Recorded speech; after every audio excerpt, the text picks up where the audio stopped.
Assalamualaikum warahmatullahi wabarakatuh.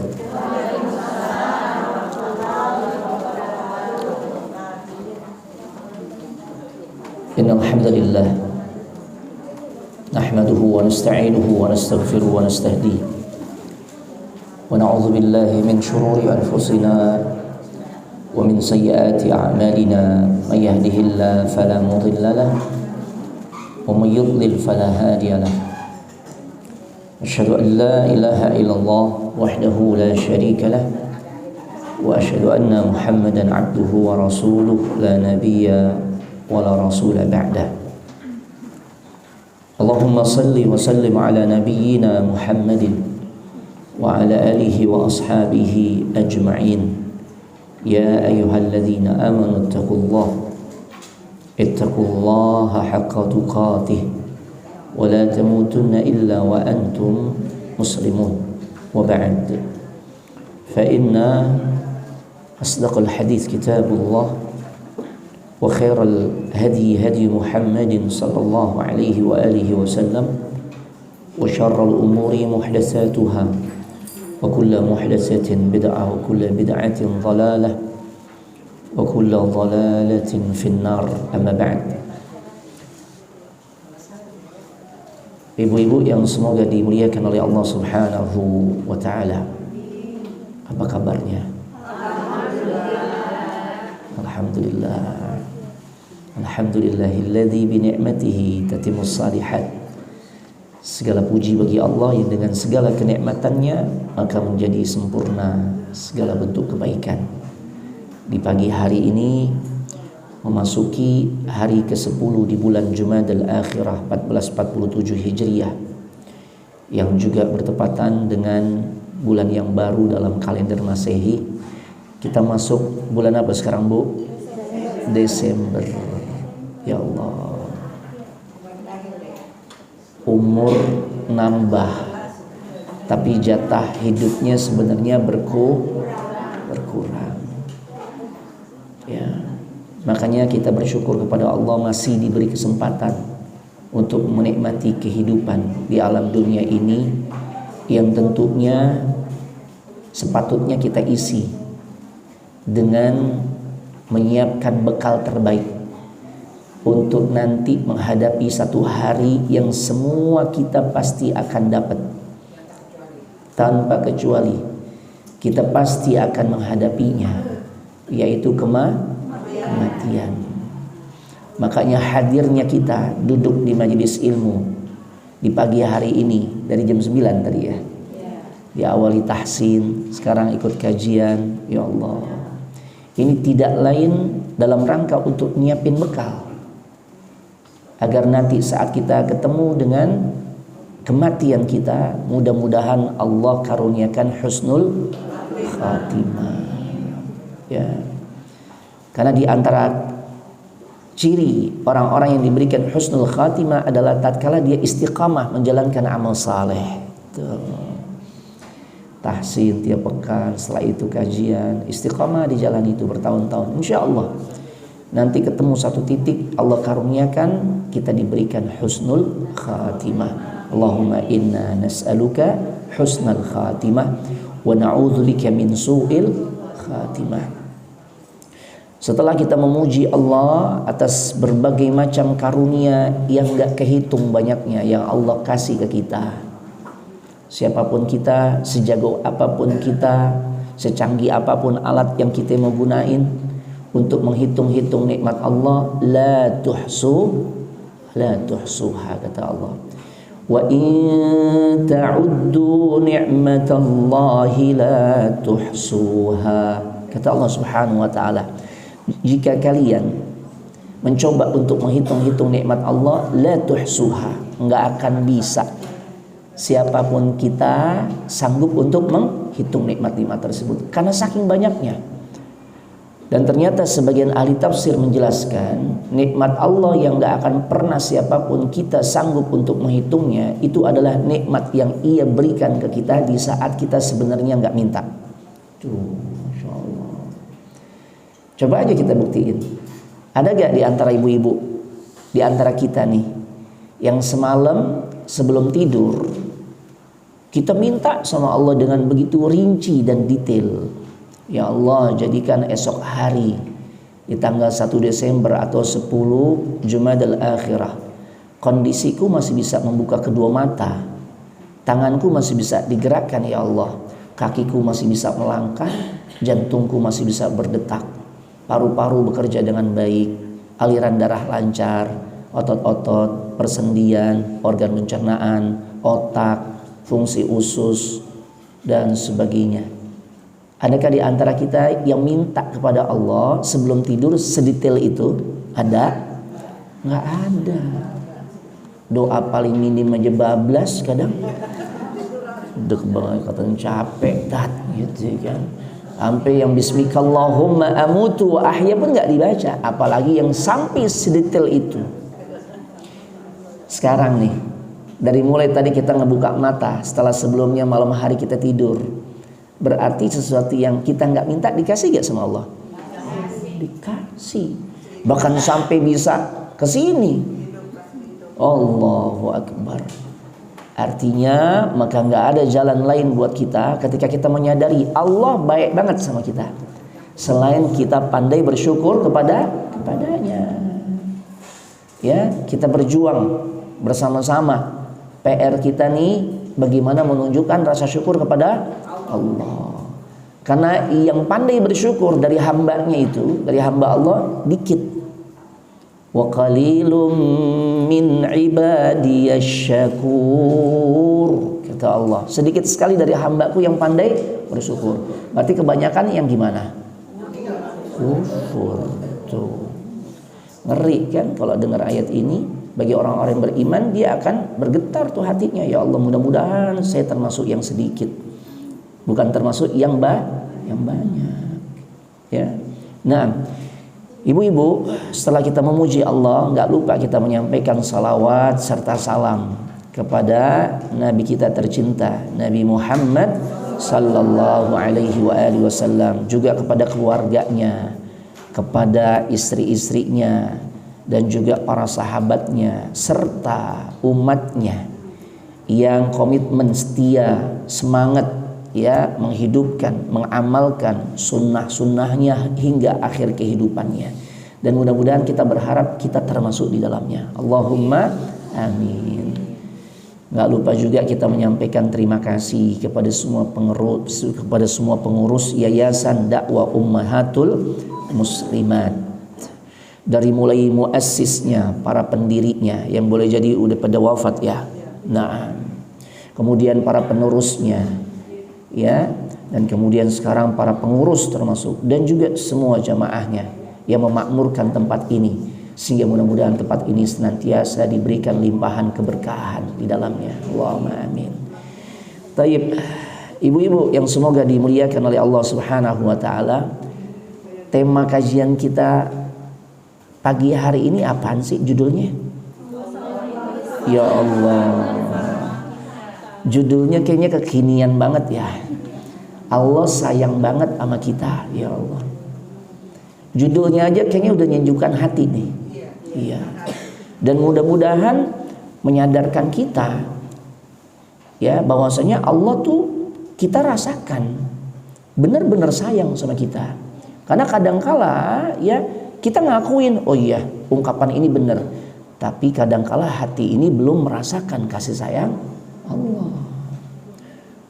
Kok gitu sih Ustaz? Iya, karena nggak sedikit di antara kita yang masih suka prasangka buruk sama Allah. Ada gak? Ada.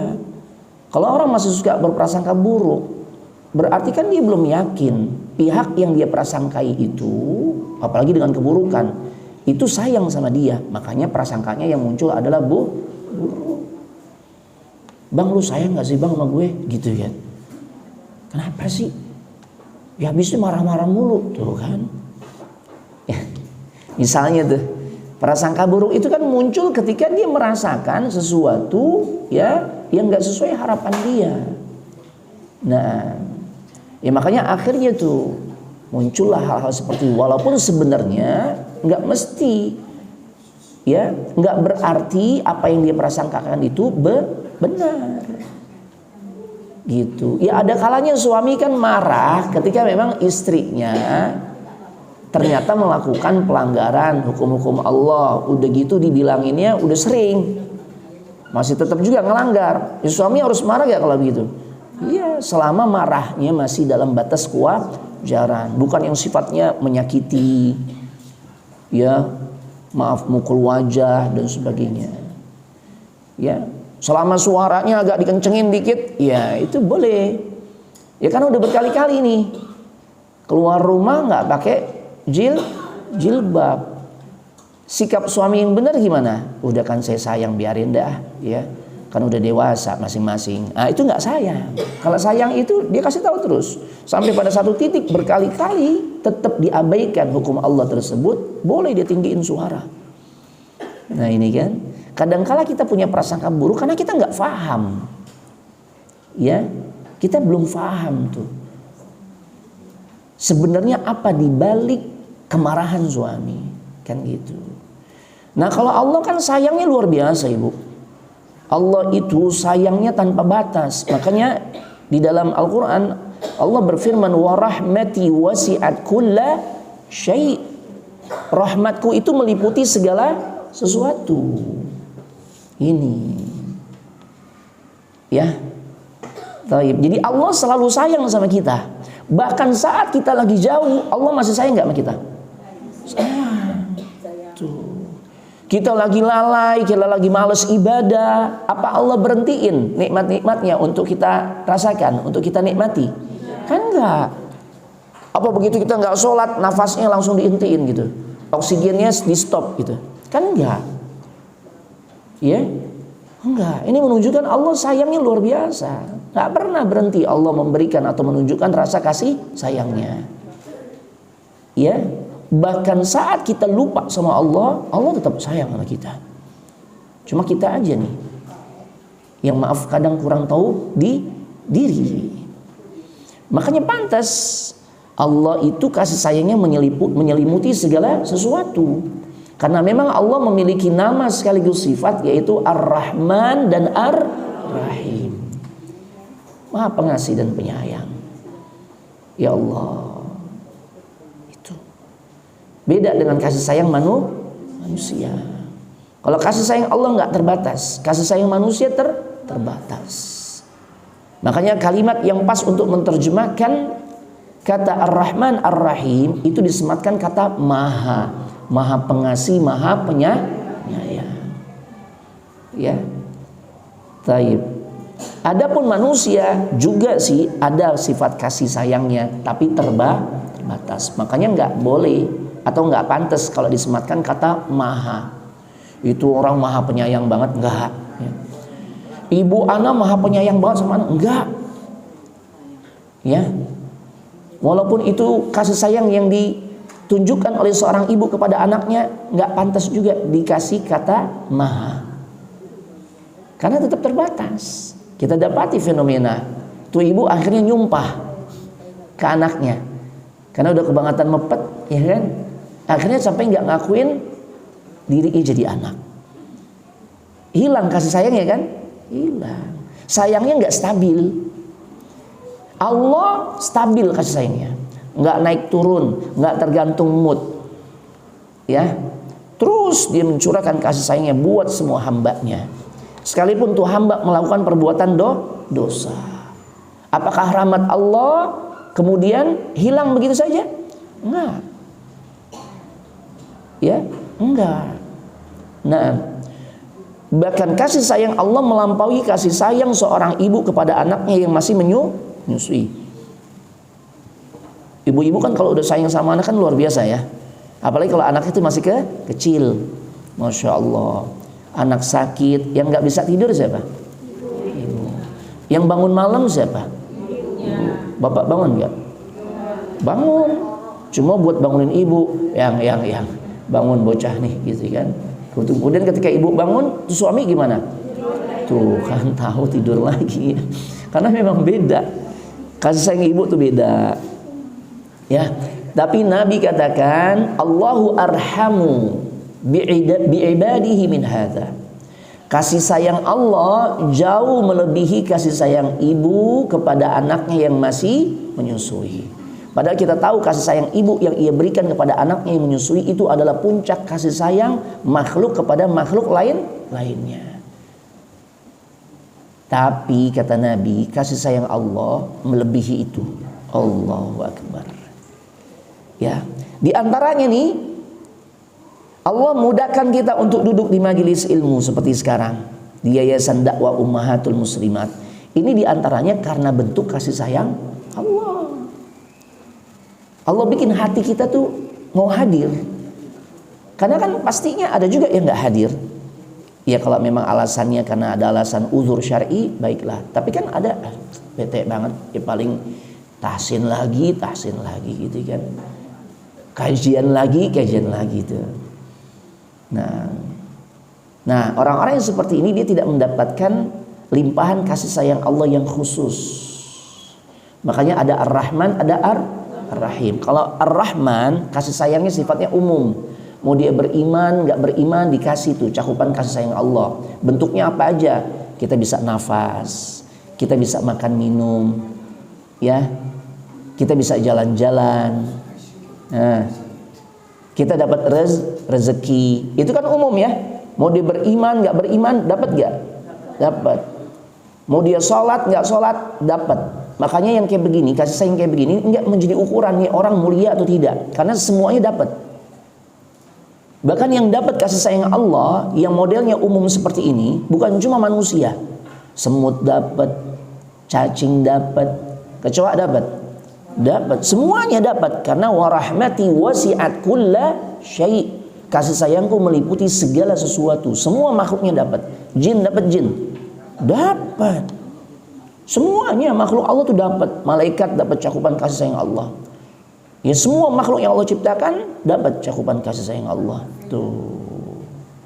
Nah, adapun kasih sayang yang khusus itu hanya Allah berikan ya kepada hamba-hambanya yang beriman. Itulah yang membedakan antara kata Ar-Rahman dan Ar-Rahim. Kalau kata Ar-Rahman itu menunjukkan Allah itu punya sifat rahmah, punya sifat kasih sayang. Tapi ia berikan kepada semua makhluknya, nggak dibatasin. Nah, adapun ketika kita ingin mengetahui kalau nama Allah Ar-Rahim bedanya apa Ustaz dengan Ar-Rahim, Ar-Rahman? Bedanya kalau Ar-Rahim ya sama-sama nih dengan Ar-Rahman, sifat ini atau nama ini menunjukkan Allah memiliki sifat kasih sayang. Cuma pada nama Ar-Rahim kasih sayangnya itu khusus, ia berikan kepada orang-orang yang beriman saja. Bentuknya apa? Di antaranya seseorang dimudahkan untuk bisa hadir ke majelis ilmu. Ya kan? Ini. Ya kan pilihannya dua atau mungkin lebih. Selain ke majelis ilmu, teman gue ngajak nge-mall tuh kan. Nge-mall gitu kan. Atau mana makan di rumah makan mana gitu kan, ditraktir. Nah, ini kan pilihan kan. Tapi ketika seseorang dia lebih dimudahkan oleh Allah untuk hadir di majelis ilmu di saat pilihan yang lain ada. Nah, di sini Allah memberikan kepada dirinya kasih sayang yang khusus. Tatkala dia diberikan kenikmatan melakukan ibadah kepada Allah lewat hadir duduk di majelis ilmu. Tuh. Ya. Ini menunjukkan Allah sayang. Loh gimana nggak sayang, Bu? Ini majelis yang kita hadiri. Nabi katakan man salaka tariqan yaltamisu fihi ilman sahalallahu lahu bihi tariqan ilal jannah. Barang siapa yang melangkahkan kaki untuk bisa hadir ke majelis ilmu, Allah akan mudahkan jalan orang tersebut untuk bisa masuk ke dalam surga. Bukan cuma dimasukkan ke surga, tapi di hadis tersebut Nabi katakan dimudahkan masuk surga. Iya, semua orang juga nanti kebagian ngantri tuh, ngantri imigrasi. Kita mau umroh nih, kan di bandara ngantri imigrasi ya. Toib, ya kita ngantri satu-satu tuh diperiksa paspornya. Oh cocok nih, ya mukanya sama fotonya sama. Oh ya sudah. Tapi antri, ya. Toib. Ternyata ada sebagian lah itu nggak pakai antri tuh sebelah sono. Ternyata dia mendapat fasilitas khusus, jalan pintas, fast track. VIP. Makanya hadir duduk di majelis ilmu Itu jalan VIP, rute VIP untuk bisa masuk surga. Karena Nabi janjikan dimudahkan masuk surga. Makanya nggak berlebihan. Sebagian ulama katakan hadir duduk di majelis ilmu itu merupakan jalan pintas masuk surga. Kenapa orang kalau keluar kota pada masuk tol? Padahal udah bayar, kan bayar. Kok pada masuk tol? Milihnya masuk tol tidak lain biar cepat sampai. Kan gitu. Nggak kena lampu merah. Gitu. Ya, dan macam-macam itu. Nah, makanya masuk tol. Kenapa? Biar lebih cepat sampai. Karena itu jalan pintas untuk sampai tujuan. Kita masuk surga, ternyata disediain jalan pintasnya oleh Allah. Lewat apa? Hadir duduk di majelis ilmu. Dan itu salah satu bentuk kasih sayang Allah sama kita. Ya, sangat sayang Allah sama kita. Sampai Dia mudahkan kita untuk duduk di Yayasan Dakwah Ummahatul Muslimat di majelis ilmu di pagi hari ini. Ya, ini. Kemudian ibu-ibu yang semoga dimuliakan oleh Allah Subhanahu wa taala, bentuk-bentuk nyata cinta Allah yang kita rasakan setiap hari. Ya. Nah, ini penting untuk kita ilmui. Dan perlu difahami ibu-ibu, kasih sayangnya Allah tuh nggak hanya sebatas teori, nyata. Allah tuh kasih sayang nyata. Ada orang kan, masya Allah ngomongnya manis, kayaknya ini penyayang banget nih orang. Ternyata omong doang, omong doang, nggak ada yang terbukti, nggak ada yang terrealisasi. Gue dijanjiin mulu gitu, PHP, gitu. Apa PHP bu? Pemberi harapan palsu. Kalau Allah enggak, Allah tuh kalau udah sayang benar-benar sayang, bukan teori. Ya, maka apapun semua kenikmatan yang kita rasakan itu semua pemberian dari Allah, bentuk kasih sayang Allah. Makanya dalam surah An-Nahl ayat 53 Allah mengatakan, "Wa ma bikum min ni'matin faminallah." Apapun nikmat yang kalian rasakan itu semua datangnya dari siapa? Dari Allah Subhanahu wa taala. Seakan-akan ayat ini mengatakan kepada kita setiap detik kehidupan yang kita jalani itu hadiah dari Allah, karunia dari Allah. Itu di antaranya bentuk-bentuk kasih sayang Allah. Bukti-bukti Allah sayang banget sama kita. Allah tutupin aib kita. Ya Allah. Allah tutupin aib kita. Beda kan sama manusia. Mau siapapun dia termasuk pasangan hidup. Kan manusia juga. Ya. Kalau manusia kan ketika dia ngelihat kesalahan sedikit aja, ribut gak? Ribut. Jangankan dia lihat, dia kagak lihat aja dikepoin. Tuh kan, kasakusuk. Bener gak? Manusia tahu dosa yang kita lakukan, kesalahan yang kita lakukan. Gosip gak? Gosip. Manusia tahu tuh kita punya kesalahan memang, tapi kita udah perbaiki. Dijadiin bahan cerita gak? Oh. Ya. Apa itu bentuk kasih sayang? Enggak. Allah justru tutupi, Bu. Ketika Allah menutupi semua aib-aib dan kesalahan kita, ini bukti nyata Allah sayang banget sama kita. Ya Allah. Berapa kali kita melakukan perbuatan dosa? Kan nggak hitung. Tapi Allah, apakah Allah tampakkan, Bu, dosa kita, kesalahan kita? Enggak. Bahkan Nabi menegaskan dalam sabdanya bagaimana keindahan sifat nama sekaligus sifat Allah. Nabi katakan, innallaha sittir yuhibbus sitr.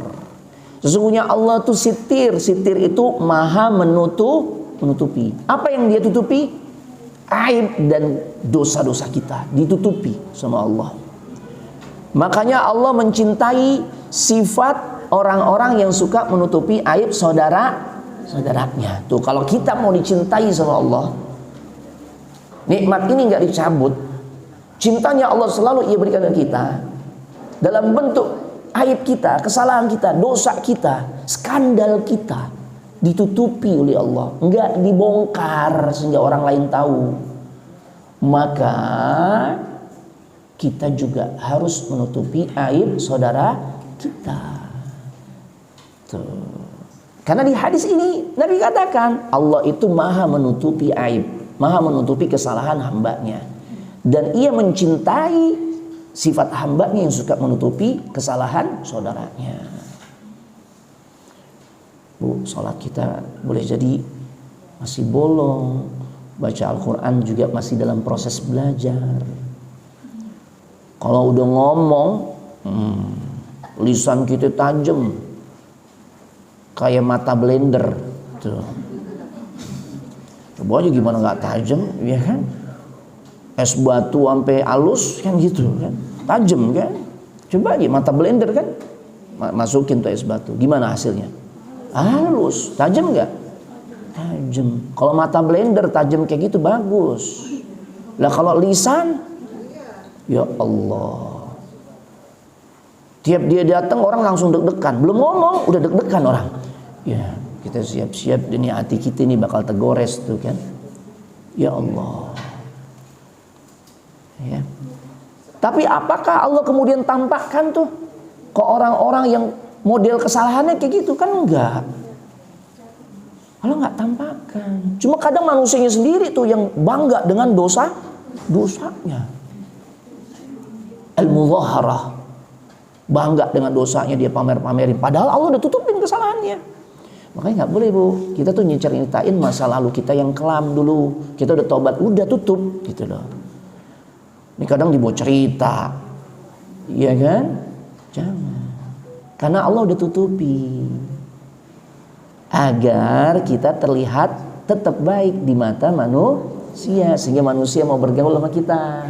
Tuh. Ya, ibu-ibu kalau ngobrol masih ada yang mau dengerin. Karena kenapa? Allah tutupin aibnya. Karena kalau Allah ungkap, coba aja, ya, nggak akan mau. Ya, masya Allah. Yang kedua,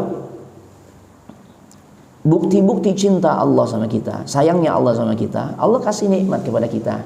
Bahkan nikmat itu nikmat yang sebenarnya tanpa kita minta. Yang tadi itu yang Nabi bilang, ya Allah tolong ya Allah, tolong saya. Pernah nggak di antara kita nih berdoa, ya Allah tolong ya Allah, tiap detik nafas saya nih diatur yang baik ya Allah. Ada nggak di antara kita yang kalau doa kayak gitu? Enggak. Dan ana rasa nggak ada juga orang yang berdoa yang minta kepada Allah, ya Allah jagain jantung saya ya Allah agar tetap bisa berdetak nih hari ini. Tuh, ada nggak di antara kita yang begitu? Enggak. Tapi Allah tetap jagain nggak? Tuh. Ya Allah bangunkan besok hari ya Allah dalam keadaan sehat walafiat. Tuh. Nggak minta, dibangunin sama Allah. Tuh. Masih hidup kita. Ini cinta, rasa kasih sayang. Ya, yang sering nggak disadari, tapi nilainya begitu besar dan berharga. Ya Allah. Ini.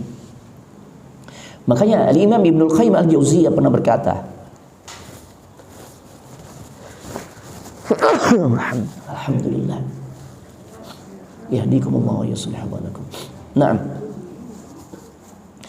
Al-Imam Ibnul Qayyim Al-Jauziyah, beliau pernah berkata, wallahu subhanahu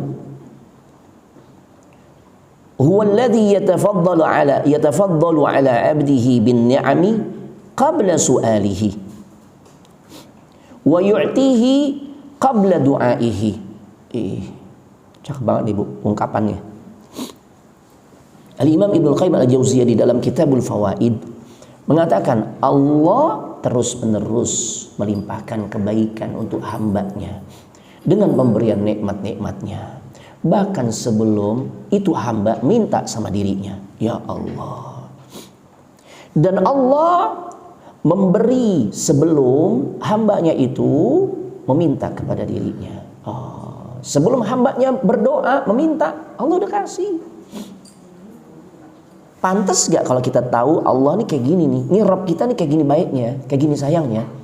Kita masih prasangka buruk sama Allah, masih suudzon sama Allah, masih suka mengatakan dalam hati atau ada dalam benak pikiran kita, apalagi sampai keluar oleh lisan. Pantas gak kalau mengucapkan, Allah kok gak adil sama ana? Gak pantas. Allah kok zolim? Pantas gak? Sangat gak pantas. Ini orang belum kenal siapa Rabbnya. Makanya perlu ngaji. Ngaji tauhid al-asma wa sifat. Ngaji tauhid fikih asmaul husna. Tuh. Ya. Karena faktanya, kenyataannya, sayangnya Allah luar biasa. Sampai dia memberikan apapun yang menjadi kebutuhan kita sebelum kita minta. Sebelum kita minta, Allah udah kasih. Ya Allah. Iya. Tiap saat, tiap detik Allah kasih itu. Yang ketiga, bukti cinta atau sayangnya Allah sama kita. Sayang banget Allah sama kita. Tatkala Allah berikan ujian. Nah, ini penting nih. Saat Allah kasih ujian ke kita, saat Allah kasih masalah dalam kehidupan kita, ternyata itu adalah cara Allah untuk menunjukkan sayangnya Dia ke kita, rasa cintanya Ia ke kita. Kalau orang sayang itu pengennya jauhan apa deketan? Dekat. Makanya kan kita udah mulai, ibu-ibu udah mulai ragu, bang, abang sayang gak sih sama anak bang? Kok abang maunya ngejauh mulu sih? HP mulu yang dideketin. Tuh. Ya kan? Ibu-ibu komplain kan? Karena udah gak deket. Deketnya sama apa? HP. Abang sayang gak tuh? Karena kalau sayang itu maunya dekat. Bu, ketika Allah kasih masalah ke kita, apakah lewat suami, apakah lewat anak, keluar dikit dari rumah, tetangga, itu kan jadi objek ujian kan? Hal-hal yang bisa jadi ujian ke kita tuh dari ya yang kita rasakan itu bisa dari pasangan hidup, bisa dari anak, bisa dari tetangga, kan gitu ya. Nah, bisa dari keluarga besar. Ternyata masalah-masalah yang kayak gitu itu cara Allah untuk menunjukkan cintanya. Karena ketika dia dapat masalah, orang-orang beriman dia pasti akan merapat kepada Allah, mendekat kepada Allah lebih dekat dari sebelumnya. Mulai dari keluar, ya Allah, saya nggak sanggup kalau tanpa bantuanmu ya Allah. Itu kalau udah seorang hamba doa dengan untayan kalimat kayak gitu, ini menunjukkan kedekatan dia sama Allah gak? Bantu saya ya Allah, kuatkan saya ya Allah. Ini bentuk kedekatan kita sama Allah gak kalau udah ngungkapin kayak gitu? Boleh jadi kalau nggak dapat masalah dalam kehidupan, boro-boro dia doa, boro-boro dia curhat sama Allah, boro-boro dia minta kekuatan, ya habis happy terus. Tuh. Kan banyak orang lupa sama Allah, ya di saat dia diberikan banyak nikmat. Tuh. Makanya pantas Nabi katakan, idza ahabballahu qauman ibtalahum. Jika Allah mencintai satu kaum, jika Allah mencintai hambanya, maka Allah akan uji kaum tersebut, maka Allah akan uji hamba tersebut. Berarti kita menjadi faham, ujian itu adalah bahasa cintanya Allah. Makanya Nabi Ibrahim paham banget itu. Tatkala beliau diuji itu, lebih sayang mana nih? Lebih sayang kepada Allah atau lebih sayang kepada anaknya? Makanya diuji. Disuruh Nabi Ibrahim menyembelih anaknya. Ini kan ujian kan? Nabi Ibrahim faham banget tuh. Ini bahasanya cintanya Allah. Kalau itu memang perintah datangnya dari Allah, nggak mungkin tuh Allah menyuruh hal-hal yang buruk. Makanya tanpa berpikir, tanpa menimbang-nimbang, beliau akan melaksanakan perintah tersebut gak? Iya. Udah berbaring tuh Ismail. Ya Allah. Tapi kemudian ketika Nabi Ibrahim bisa menunjukkan totalitas pengetahuannya, Allah sayang sama dia. Makanya dia taat, apapun yang menjadi perintah Allah dilaksanakan. Akhirnya Allah ganti itu. Ya, yang tadinya yang harus disembelih adalah Nabi Ismail, putranya sendiri, diganti menjadi seekor kibas. Diganti dengan seekor kibas, domba. Ujian. Nabi Ibrahim faham, ini kasih sayang Allah. Hajar juga faham. Siapa Hajar, Bu? Istrinya Nabi Ibrahim. Emang Nabi Ibrahim punya istri berapa, Bu? Dua. Yang pertama Sarah, yang kedua Hajar. Nah, Hajar, ibunda Hajar alaihassalam, ya, beliau pun faham ujian itu adalah bahasa cintanya Allah. Awalnya sempat belum paham. Ketika Nabi Ibrahim bawa dirinya bersama putranya yang masih bayi merah, yang kemudian nanti begitu dewasa diangkat juga menjadi seorang nabi, siapa? Ismail. Allah perintahkan bawa tuh Hajar ke suatu lembah yang enggak ada penghuninya. Biwadin ghairi dzi zar'in inda baitikal muharram. Bawa ke Mekah. Posisinya dekat Ka'bah. Lah kan Ka'bah dibangun oleh Nabi Ibrahim dan Nabi Ismail ketika dewasa, Ustaz. Kok Ka'bah sih? Iya, pondasinya udah ada. Tugas Nabi Ibrahim bersama Nabi Ismail meninggikan pondasinya. Tuh.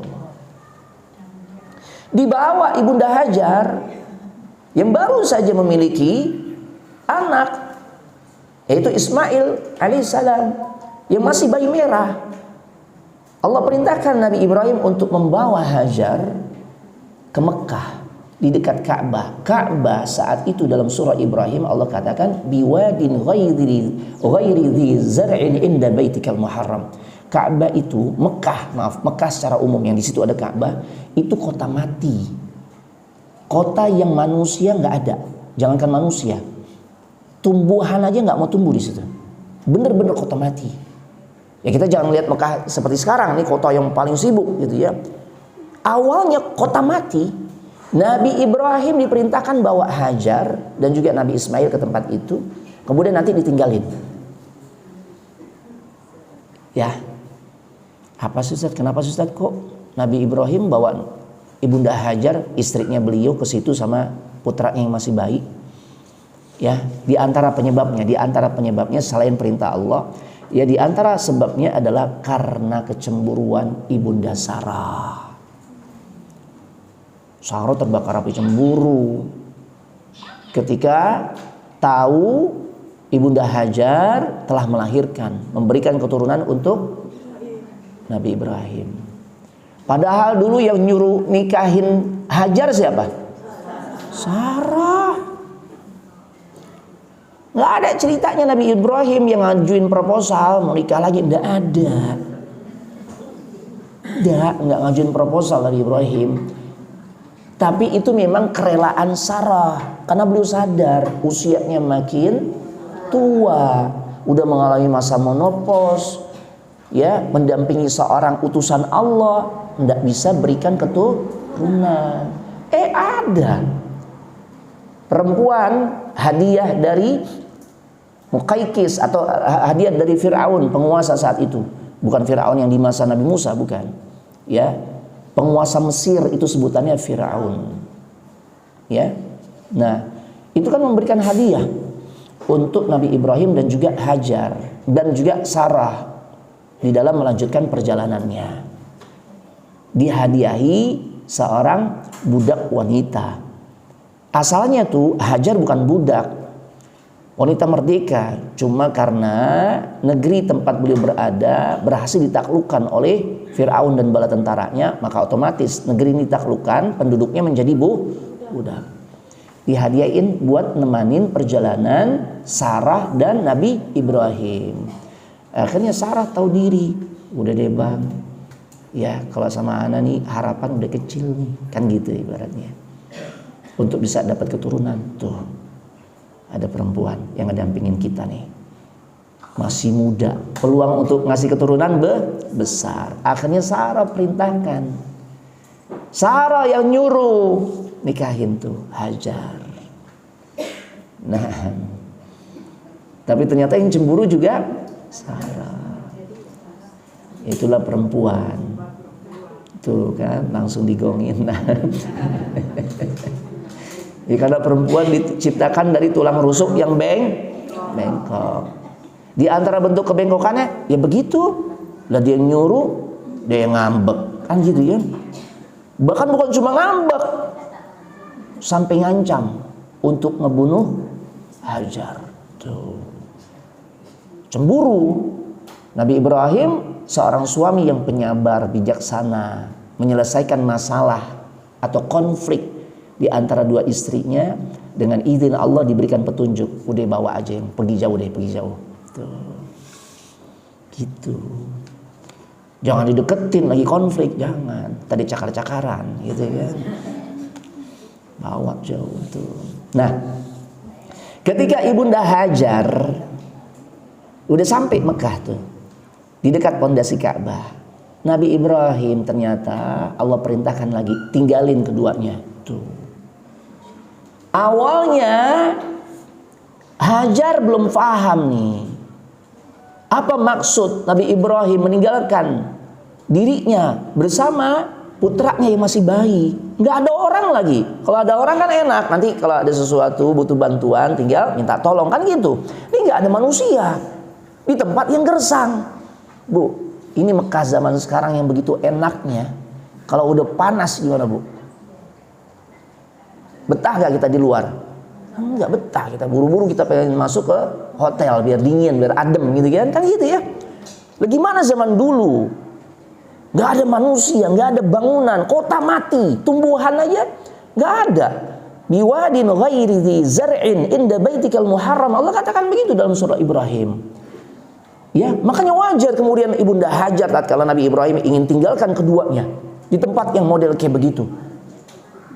Beliau bertanya, apakah engkau hendak meninggalkan kami di tempat yang seperti ini, wahai suamiku Ibrahim? Nabi Ibrahim gak nyaut. Ya, berkali-kali Ibunda Hajar tanya dengan pertanyaan yang seperti itu, Nabi Ibrahim enggak nyaut.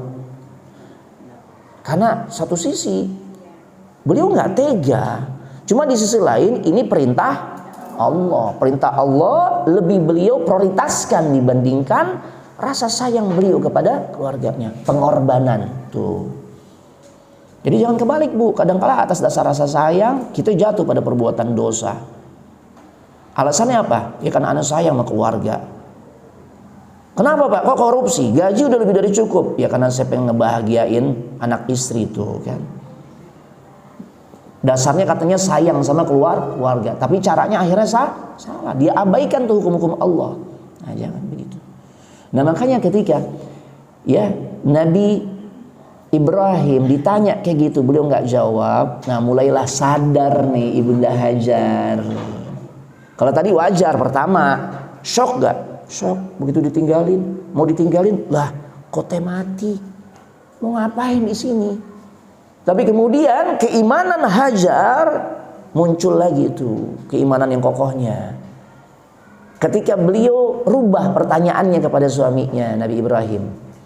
Ketika Hajar bertanya, Allahu amaraka bihada, apakah Allah yang perintahkan dirimu untuk melakukan hal seperti ini, meninggalkan kami berdua di sini, wahai suamiku Nabi Ibrahim? Apa kata ibu Nabi Ibrahim? Nabi Ibrahim jawab gak ketika pertanyaannya berubah? Jawab. Naam. Iya. Kalau engkau tanya, apakah Allah yang perintahkan aku melakukan hal ini, tinggalkan engkau di tempat yang seperti ini? Iya. Ketika Ibunda Hajar tahu tujuan atau motivasi Nabi Ibrahim meninggalkan keduanya itu dalam rangka melaksanakan perintah Allah, maka beliau langsung faham tuh. Kalau seseorang menjalankan ketaatan kepada Allah sepahit apapun resiko yang harus dia jalani, maka Allah nggak akan tuh menyengsarakan dirinya tuh. Ketika Nabi Ibrahim jawab iya, maka Hajar langsung memantapkan hatinya dengan mengatakan idzan lan yudayyi'ana abadan. Kalau ini merupakan dalam rangka melaksanakan perintah Allah, maka Allah nggak akan menyengsarakan kita. Beliau langsung faham ujian ini adalah bahasa cintanya Allah, karena dia mengatakan Allah nggak akan sengsarain kita. Tuh. Ya, dan itu pun harus dibuktikan tuh ucapannya tatkala kehabisan perbekalan. Ya, makanan minuman yang dibekelin oleh Nabi Ibrahim habis. Mau minta tolong atau mau beli, melipir ke warung dulu, ya di mana warung, kota mati, ya kan? Akhirnya beliau melihat ada sebuah bukit yang disebut Bukit Safa. Naik tuh, siapa tahu di bukit itu tuh ada sesuatu atau ada orang yang lewat yang bisa dimintai tolong untuk memberikan makanan atau minuman. Apalagi Nabi Ismail masih bayi tuh udah mulai nangis tuh kelaparan, air susu nggak keluar. Naik ke Bukit Safa. Bukit Safa di masa lalu bukan Bukit Safa yang kita lewatin sekarang tuh. Kalau sa'i itu mah enak, udah marmer, hawanya dingin, AC kan gitu ya. Ya Allah, kalau di masa Ibunda Hajar masih benar-benar berupa bukit, batu-batu yang tajam. Dan kan kita ngelihat sisa-sisanya kan ada kan. Itu pun udah dimodifikasi kan, udah diperhalus. Coba ya, rasain deh. Itu yang diperhalus aja. Kita buka sendal, kita coba injek tuh. Gak kuat tuh. Udah bisa kebayang nih beberapa langkah nih kaki pada pecah-pecah nih kita nih. Kan gitu ya. Kuku bisa pada copot nih. Loh iya. Batu-batu di padang pasir, harah, itu tajam, ekstrim. Ya Allah, Ibunda Hajar naik tuh, nggak apa-apa yang boleh temui. Akhirnya melihat ada bukit yang lain yaitu Marwah. Turun dari Safa menuju Marwah. Allahu Akbar. Beliau sadar ini adalah ujian dari Allah, dan ujian itu adalah cara Allah menunjukkan cintanya. Beliau sadar banget dan yakin Allah nggak akan nyengsarakan dirinya. Tuh, kita dapat ujian dalam kehidupan, pasti. Jangan prasangka buruk sama Allah. Kenapa ana sih ya Allah yang dikasih ujian? Karena ana udah hijrah, ana udah tobat. Itu tetangga ana yang masih okem, yang sholat kagak, ini kagak, ibadah enggak, enak aja hidupnya. Nah, mulai deh studi banding tuh. Akhirnya lupa tuh dengan nikmat-nikmat Allah yang lebih banyak atau yang udah banyak Allah berikan tuh. Nah ini, makanya kita harus pahami ketika kita sedang diuji, itu Allah sedang menunjukkan bahasa cintanya agar kita dekat. Mulai deh kita mewek di tengah malam, istighfar yang banyak, doa yang sering, nah seterusnya. Itu kenikmatannya, Bu. Makanya ketika Imam Ahmad Ibn Hanbal, beliau pernah di masa kehidupannya, di dalam kehidupannya beliau tuh di penjara tuh, bolak-balik penjara. Di penjara juga bukan dapat fasilitas yang enak, digebukin, dimasukin ke ruang isolasi, ya digebukin sampai pingsan, sampai bajunya pada robek tuh. Allahu Akbar, kayak gimana beratnya siksaannya. Tapi apa yang beliau ungkapkan tatkala beliau di penjara, ternyata beliau merasa gembira. Karena beliau katakan di penjara itu adalah masa-masa terbaik karena aku benar-benar bisa berduaan saja dengan Allah. Tuh. Dia kan makin sering berdoa, jadi merasa berduaan aja sama Allah, nggak keganggu sama yang lain. Oh, Masya Allah. Ya, ini Bu, kalau di antara kita lagi diuji dengan penyakit, harus dirawat di rumah sakit, ya, memang zahirnya nggak enak, nggak bisa menjalani aktivitas, ya, makan ini makan itu nggak boleh. Cuma kita harus husnuzan sama Allah.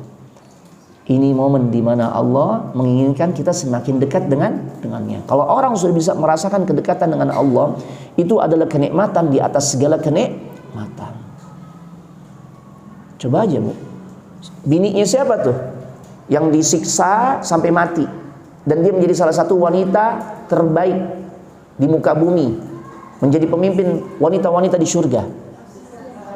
Bininya Fir'aun, namanya Asiyah bintu Muzahim. Saat disiksa oleh suaminya tuh, manusia paling bejat yang mengaku dirinya sebagai Tuhan, bagaimana raut wajahnya Asiyah? Tersenyum, karena beliau merasakan disitulah momen beliau terdekat dengan Allah Subhanahu Wa Taala lewat munajatnya, berharap mendapatkan surga, dan Allah janjikan surga untuk dirinya. Maka sebagian ulama mengatakan tatkala beliau menghembuskan nafas yang terakhir, ya saat disiksa sampai mati itu dalam keadaan tersenyum. Karena yang beliau rasakan adalah kenikmatan. Dengan mati dalam kondisi seperti itu, berarti kan gak lama beliau akan dimasukkan ke dalam surga.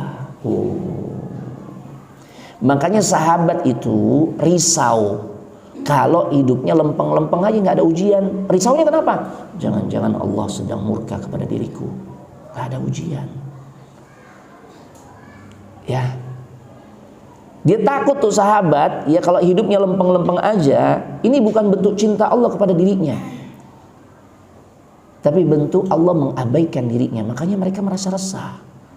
Kalau kita kan justru yang kita cari kayak gitu ya, Anda nggak mau dapat masalah deh. Bukan juga kita cari-cari masalah, bukan, enggak gitu mahaminnya. Cuma maksudnya kalau saat kita diuji, dikasih masalah, siap, respon dengan kesabaran, dengan keyakinan Allah sedang menunjukkan cintanya sama diriku. Dia pengen level kita naik kelas. Bu, dulu kita sekolah, kalau kita mau naik ke jenjang yang lebih tinggi, ada ujiannya nggak? Ada yang begitu SD nggak pakai ujian langsung masuk SMP? Nggak ada. Dan saat kita tahu, ini kelas 6 nih misalnya, kita mau naik ke level yang lebih tinggi, yaitu SMP. Dan kita melewati yang namanya ujian. Kalau zaman Anas sih dulu namanya Eptanas. Ya, yang kelahiran nggak beda-beda jauh tahun 80-an sih, ya paham gitu ya. Tapi kalau yang anak sekarang juga nggak paham apaan tuh Eptanas Ustaz gitu ya. Karena ada ujiannya kan. Saat kita diumumkan oleh pihak sekolah, oleh guru-guru kita, bulan depan kita Eptanas, ujian yang menentukan kita bisa nanti naik ke level yang lebih tinggi, yaitu SMP. Ada gak di antara kita? Semua kan pasti pengen, yang ingin lanjutkan sekolahnya pasti pengen bisa masuk SMP. Ada gak saat itu ketika diumumkan bulan depan ujian, ya, kemudian ada yang nyaut, saya gak mau ujian? Ada gak? Tidak ada. Semua semangat menyiapkan diri. Tuh. Lain halnya yang memang gak ingin melanjutkan sekolah. Tapi bagi yang ingin melanjutkan ke jenjang yang lebih tinggi, pasti semangat dia ngejalanin ujiannya. Semangat gak? Semangat. Mulai belajar, bahkan jauh sebelumnya ikut bimbel dan sebagainya, kan gitu ya. Orang tua yang ngebantu tuh. Semangat ngadepin ujian. Ya, karena kita tahu itu memang sesuatu yang harus kita jalani, karena kita mau naik tingkat. Sama, hidup juga sama. Allah kalau menunjukkan rasa sayangnya ke kita, dia pengen kita naik level di dunia, apalagi nanti di kehidupan akhirat, dikasih ujian. Jadi jangan ngira tuh, ya, kita nih udah beriman kepada Allah, padahal kita belum diuji. Ahasiban nasu ayyutraku ayyaqulu amanna wa hum la yuftanun. Apakah kebanyakan manusia itu mengira mereka telah beriman kepada Allah padahal mereka belum diuji? Pasti diuji. Kalau kita tuh benar-benar ingin menunjukkan keimanan yang baik kepada Allah. Tuh. Dan ujian itu adalah cara Allah menunjukkan cintanya atau rasa sayangnya ke kita. Ya.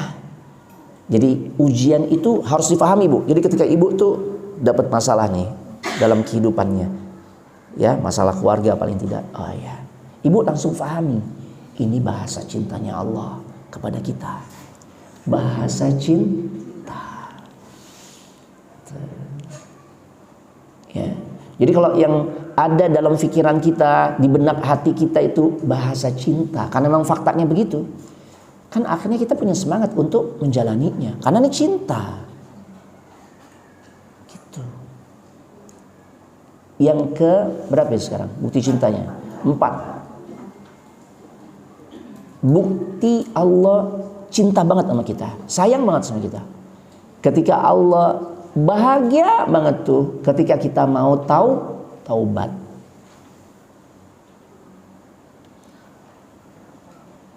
Ya. Hah? Yang keempat.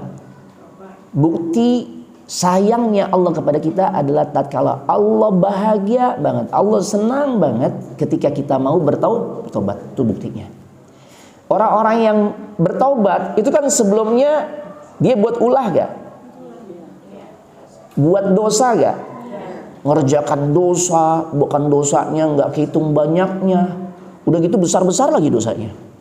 Tapi kemudian dia datang kepada Allah memohon ampunan, taubat.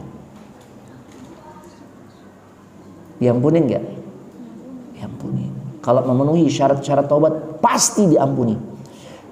Mau apapun dosa yang kita lakukan, kalau kita benar-benar bertaubat, kita penuhi syarat-syarat taubatnya, pasti diampuni. Innallaha yaghfirudz dzunuba jami'a. Kata Allah, sesungguhnya Allah mengampuni semua dosa. Yang penting taubat dengan cara yang benar. Tuh.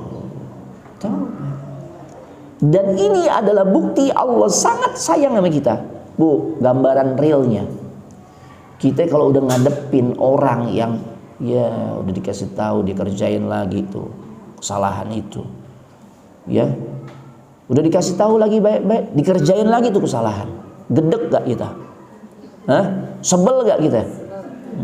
Sebel. Makanya sampai-sampai kadang-kala kebablasan lisan. Kapling neraka yang begini situ tuh.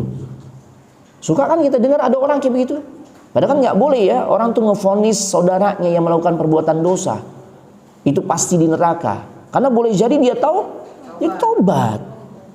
Nggak boleh kita vonis. Lu saya emang kapling lu di neraka nih kalau jangan. Kita nggak tahu. Siapa tahu akhir hidupnya lebih baik dibandingkan di kita. Yang kita udah kenal dengan kajian, ya, akrab dengan Al-Quran dan sebagainya. Tapi ternyata kita kan nggak tahu rahasia akhir kehidupan kita. Apakah kita tutup dengan amal baik atau justru amal yang buruk? Nah itu. Yang penting orang tuh mau taubat. Wong Allah saja sangat bahagia ketika ngelihat hambanya itu mau taubat. Allah tuh nggak menuntut kita sempurna, enggak. Ya, Allah nggak nunggu kita tuh pokoknya harus ngaji tiap hari atau hafal Al-Quran 30 juz, enggak.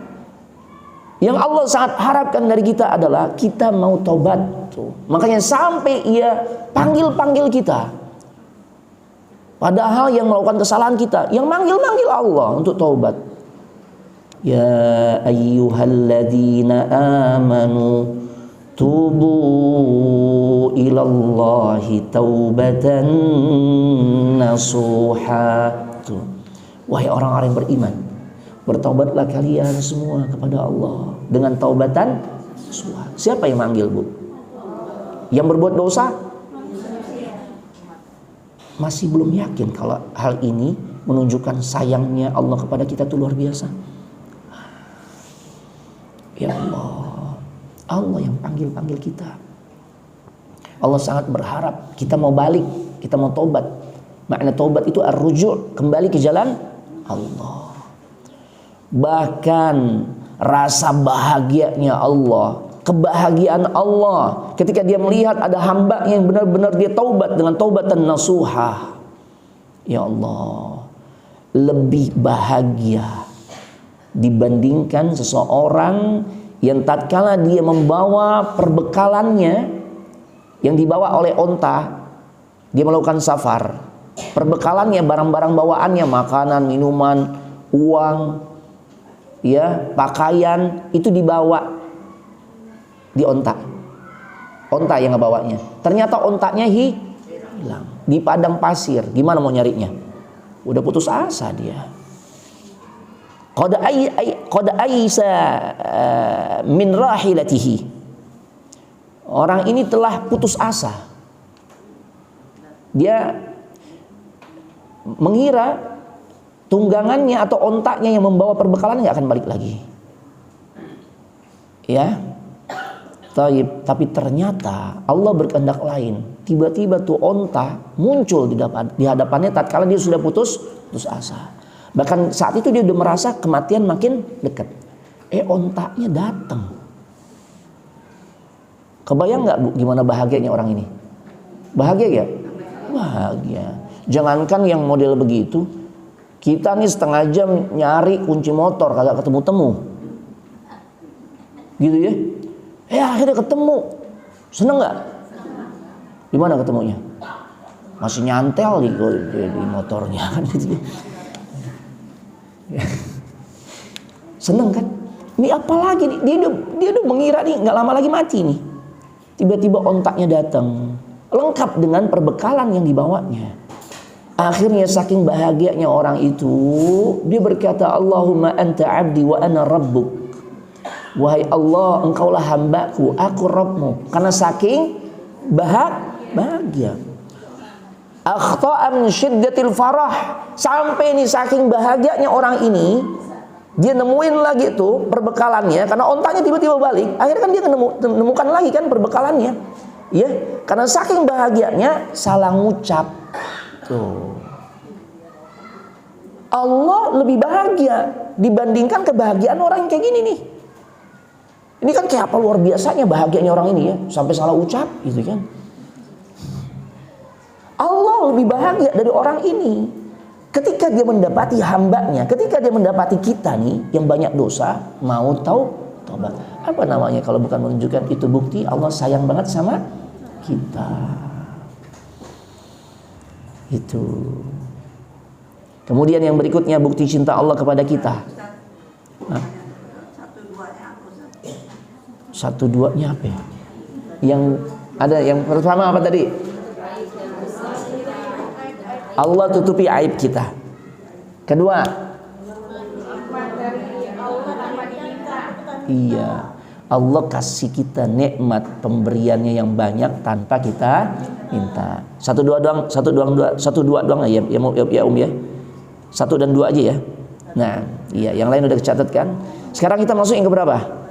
Kelima. Bukti cinta Allah sama kita, Bu. Allah menguatkan hati kita di saat kita tuh sadar nggak mampu. Ya, terkadang ibu kan suka merasakan tuh suasana hati, ya Allah, anak rapuh, anak lemah, akhirnya nangis gitu. Anak mudah panik, anak mudah down tuh. Tapi kan faktanya bisa bertahan nggak? Ngurusin anak, ya, ngurusin suami dan sebagainya. Masih tetap bisa ibadah walaupun sambil gemeteran tuh. Masih bisa tersenyum walaupun hati lagi remuk. Siapa yang bikin kuat? Allah, bukan diri kita. Bukan karena mental aneh kuat, enggak. Ya gimana kuat sih gitu ya? Enggak, ada yang kuat gitu ya. Bukan karena kita udah banyak makan asam garam, enggak. Bukan karena kita udah punya banyak pengalaman hidup, enggak. Ini semua karena Allah sayang sama kita, makanya kita dibuat kuat ngadepinnya. Wasbir wa ma sabruka illa billah. Az-Zumar ayat 10. Bersabarlah, karena kesabaranmu itu semata-mata datangnya dari Allah. Ya. Hah? Yang kelima ulangi.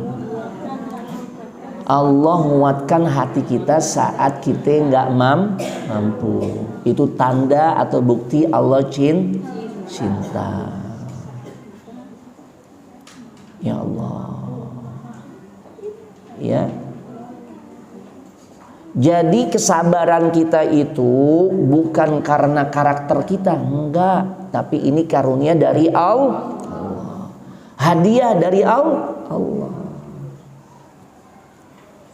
Karena Allah sayang, makanya aku kuatkan kamu. Tuh, seakan-akan gitu.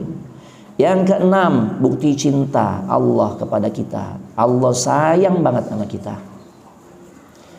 Allah enggak pernah lelah. Allah enggak pernah bosen ngedengerin keluh kesah kita. Ini istimewa banget nih, Bu.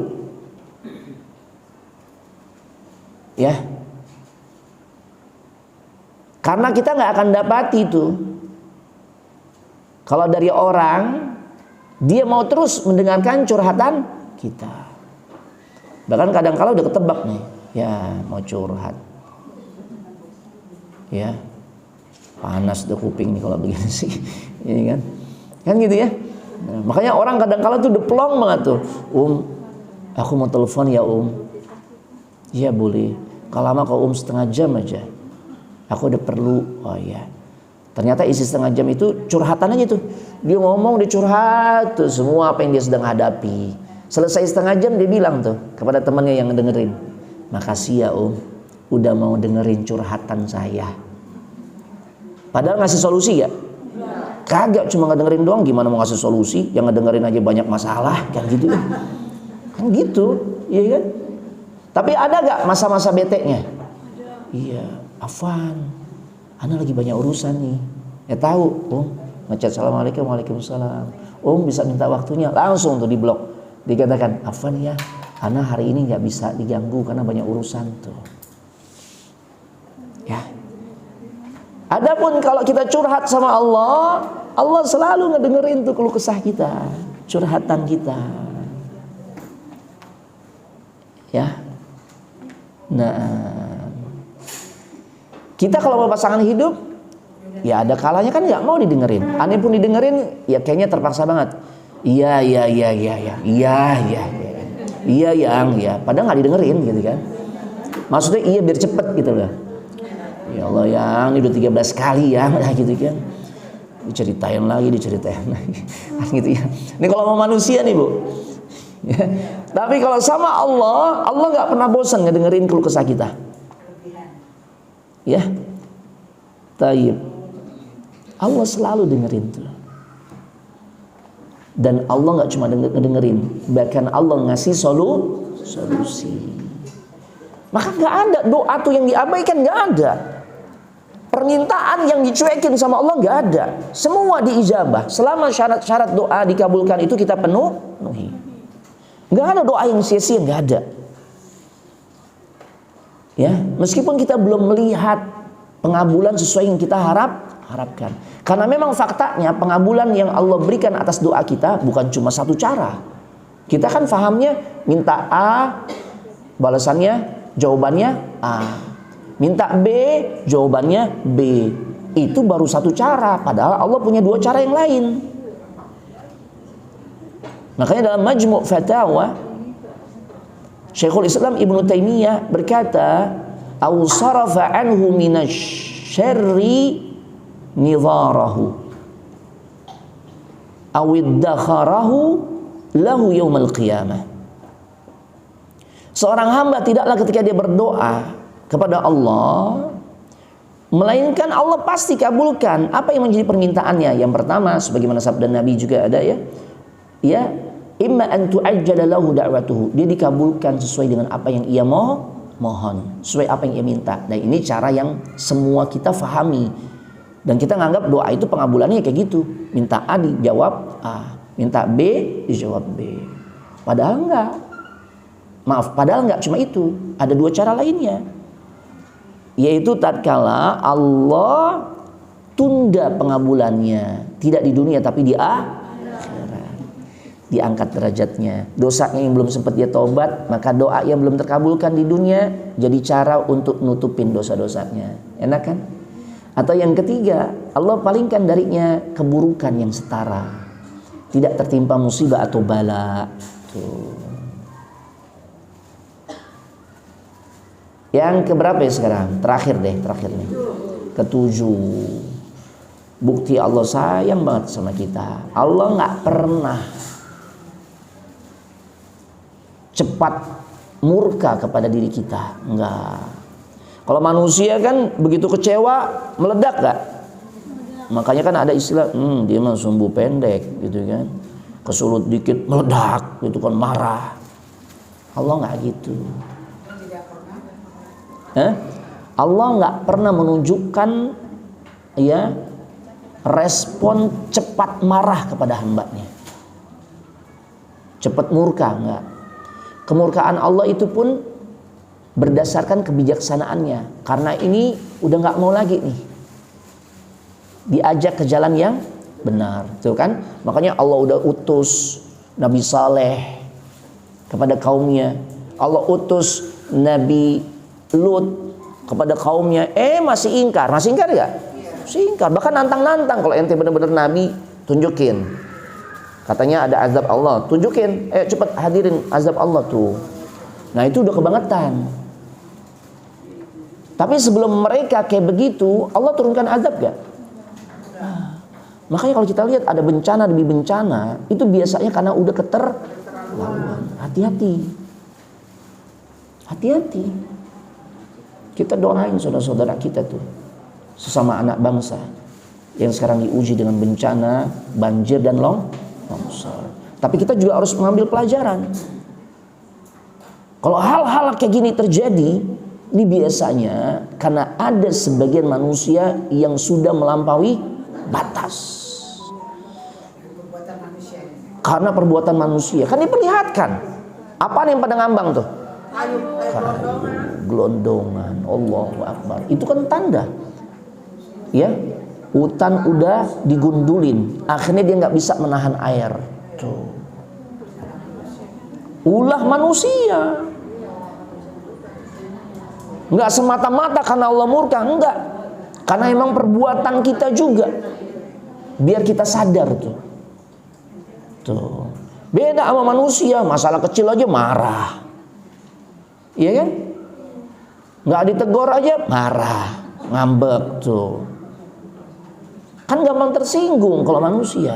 Allah melihat kita lalai, dia masih tetap sabar tuh. Nggak dicabut nikmatnya. Melihat kita maksiat, jatuh pada perbuatan dosa, tetap sabar, dikasih terus nikmatnya. Melihat kita jauh darinya, ya, nggak mau ibadah, tetap sabar tuh, dikasih nikmatnya.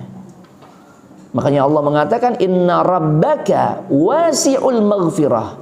Sesungguhnya Rabbmu itu maha luas ampunannya. Allah tuh lembut banget, Bu. Lebih lembut dari apa yang kita bayangkan. Allahu Akbar. Allah mencintai kita. Bukti-bukti cintanya kita udah sebutin. Di poin ini ada berapa poin? Di kesempatan kajian ini ada berapa poin? 7. Tapi sebenarnya cintanya Allah, bukti sayangnya Allah lebih banyak dari apa yang bisa kita ungkapkan. Allahu Akbar. Jadi kalau kita menyadari Rabb kita, Allah tuh baik banget sama kita, seharusnya kita semakin taat sama dirinya.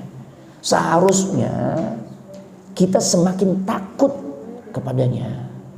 Seharusnya kita pun semakin cinta kepadanya. Tuh. Ya, ini Bu, ini bisa Anda sampaikan. Jika ada pertanyaan silakan sebelum Anda tutup. Tafadhali umum. Silakan. Iya. Iya, Ar-Rahim. Iya, Ar-Rahman. Ya, termasuk non-muslim, termasuk makhluk selain manusia, itu semua dapat cakupan kasih sayang Allah dari nama Ar-Rahman. Makanya sifatnya iya, yang Rahim ini yang kita juga berharap kasih sayang Allah dari nama Ar-Rahim, kita sangat berharap kita dapat. Kenapa? Karena kalau kasih sayang Allah dari nama Ar-Rahim hanya Ia berikan kepada hamba-hambanya yang beriman saja. Diampuni dosa, dibuat senang di pintu-pintu kebaikan seperti hadir di majelis ilmu. Nanti di kuburan kita tuh diterangi, diluaskan, dikasih lihat pemandangan surga. Itu semua rahmat Allah yang Ia tunjukkan pada namanya Ar-Rahim. Ya, zakillah khair. Yang lain? Ada? Ya, ini yang dulu. Silakan.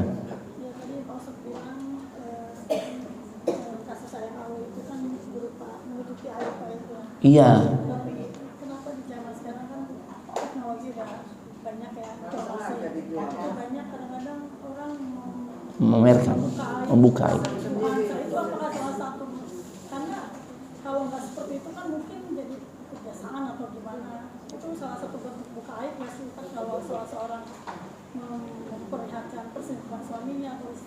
Iya. Masya Allah. Iya, itulah sifat manusia. Kalau Allah nggak gitu. Seharusnya kalau dia ingin menyelesaikan masalah rumah tangganya, bukan tempatnya dia expose di medsos. Dia bawa itu ke pengadilan. Cukup. Loh iya, kan pengadilan nih yang punya kompetensi untuk memutuskan nih rumah tangga lanjut atau enggak, nih suami salah atau istri salah atau enggak, itu pihak mana? Kenapa di medsos? Lah di medsos siapa aja bisa, dan ada kepentingan yang tidak ada manfaatnya. Nah kalau kayak begitu caranya jelas dia membongkar aibnya sendiri. Medsosnya salah, dosa juga medsosnya itu. Bukan medsos kan media ya. Cara dia menggunakan medsos dengan hal-hal seperti itu, dia umbar kelakuan pasangan hidupnya begini, itu jelas salah. Karena bukan tempatnya. Maksudnya memang mencari info-info yang memang untuk diperjualkan. Artinya gini, kita pun harus cakap menggunakan medsos. Info-info kayak begini memang harusnya jangan banyak kita akses. Kita demen. Seru nih, ini gimana nih akhirnya nih? Ya, itu yang pada akhirnya membuat hati kita jadi berpenyakit. Hati kita jadi bermasalah karena gitu. Kita suka ngepoin urusan iya apa urusannya emang? Iya kan? Kadangkala yang paling mepet siapa? Netizen. Ya kan? Netizen. Iya kan? Dia suka terlalu sibuk tuh, yang akhirnya tuh ya Allah, kepengaruh, suaminya dimarahin, gue lagi gede bang, ini kenapa jadi begini? Ya, ya. Jadi memang kalau hal-hal seperti ini sepatutnya tidak menjadi konsumsi publik, karena ini masuknya apa nih? Membuka aib, ya, iya. Kita kalau menyengaja selalu update. Ini gimana yang kemarin tuh? Itu udah kena dosa tuh. Karena kita menyukai perkara keharaman. Makanya kalau di medsos itu hal-hal yang manfaat saja. Ada kajian, potongan kajian, info apa, nasihat-nasihat. Nah itu. Ya, nah itu. Ya, demikian barakallahu fikum. Ada lagi silakan.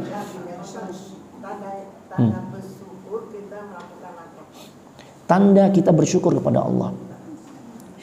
Yang pertama, lewat lisan, sering-sering mengucapkan pujian kepada Allah. Alhamdulillah. Yang kedua, hati. Hati mengakui, orang bersyukur kan ketika dia dapat nikmat.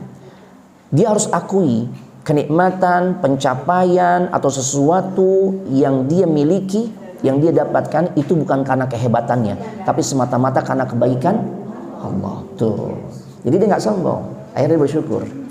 Yang ketiga, nah yang ketiga nih kan baru dua. Yang ketiga lewat anggota tubuhnya. Kalau tadi lewat lisan sering mengucapkan puji, lewat hati ngakuin itu semua karena kebaikan Allah. Yang ketiga lewat anggota tubuh. Orang yang pandai bersyukur adalah orang yang semakin semangat beribadah. Sholat ibadah gak? Kalau dia sholatnya rajin, berarti ini gambaran orang yang pandai bersyukur. Baca Qur'annya rajin, bakti sama orang tua, taat sama suami, ya, maksimal mendidik, mengasuh anak, baik sama tetangga, itu ibadah semua. Berarti ini orang yang kayak begini nih, ini orang yang pandai bersyukur. Jadi rasa syukur itu bukan ditunjukkan, yuk kita pesta-pesta. Ini mana? Enggak. Nabi kenapa kakinya bengkak? Karena sholat malamnya lama kan. Ibunda Aisyah istri beliau kesian, iba ngelihat suaminya kayak begitu. Tapi apa ungkapan Nabi ketika Ibunda Aisyah menunjukkan perhatiannya? Engkau dosamu sudah, bukankah engkau dosamu telah diampuni ya Rasul? Bukankah dosamu telah diampuni? Ya, engkau mulia di sisi Allah. Tapi apa jawab Rasul? Afala akunu abdan syakura. Tidak patutkah aku menunjukkan rasa syukurku kepada Allah? Jadi rasa syukur itu ditunjukkan dalam bentuk semakin semangat ibadah. Padahal sholat yang sampai membuat kaki Nabi bengkak itu adalah sholat malam yang hukumnya sunnah. Bengkak bu, karena lama berdirinya. Kita pernah bengkak gak? Pernah. Cuma beda sebab. Kalau Rasul kena kelamaan berdirinya dia sholat. Kalau kita bengkak kenapa? Jatuh. Terus apa lagi? Asam urat. Kebanyakan soto babat. Nah, mulai bengkak gitu. Tadi sebelah sini ada yang mau nanya. Itu. Ya, salah itu Ibu. Ini. Allah itu maha penerima taubat. Apa tanda-tanda bahwa taubat kita diterima oleh Allah? Masya Allah. Tanda-tanda taubat seseorang diterima oleh Allah, dia tidak pernah berhenti untuk terus memohon ampun kepada Allah. Karena taubat itu adalah kewajiban seumur hidup. Selama kita hidup di alam dunia, terus-menerus kita berpotensi mudah jatuh pada perbuatan dosa. Makanya cara untuk kita mulia di sisi Allah selalu terus-menerus kita bertaubat. Makanya Nabi aja istighfar kan minta ampun tuh. Taubat. Tiap hari berapa Nabi minimal istighfarnya? 100. Ada satu riwayat mengatakan 70, ada yang mengatakan 100. Artinya itu minimalnya tuh. Padahal Nabi udah pasti mulia, maksum. Lah kita banyak dosa nggak mau taubat. Jadi fokusnya adalah cirinya seperti apa? Yang paling nyata itu adalah tatkala dia nggak berhenti untuk terus bertobat. Karena ada orang, gue udah tobat, udah aman. Nah ini belum tobat nih namanya nih. Ya, tadi yang belakang. Setelah itu Ibu.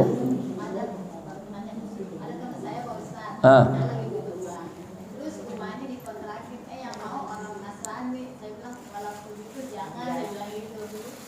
Kan itu kan Allah juga yang ngirim rezeki gitu. Gitu. Ya ini kaitannya fikih, ya. Artinya sebenarnya dalam bab muamalah, jual beli, transaksi, sewa menyewa, itu boleh saja kepada non muslim. Cuma memang harus kita batasin.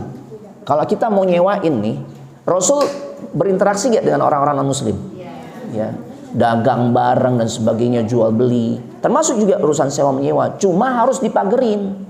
Gak boleh ya rumah saya nih saya sewain ini untuk dibuat acara-acara perayaan agama, ini itu dan sebagainya.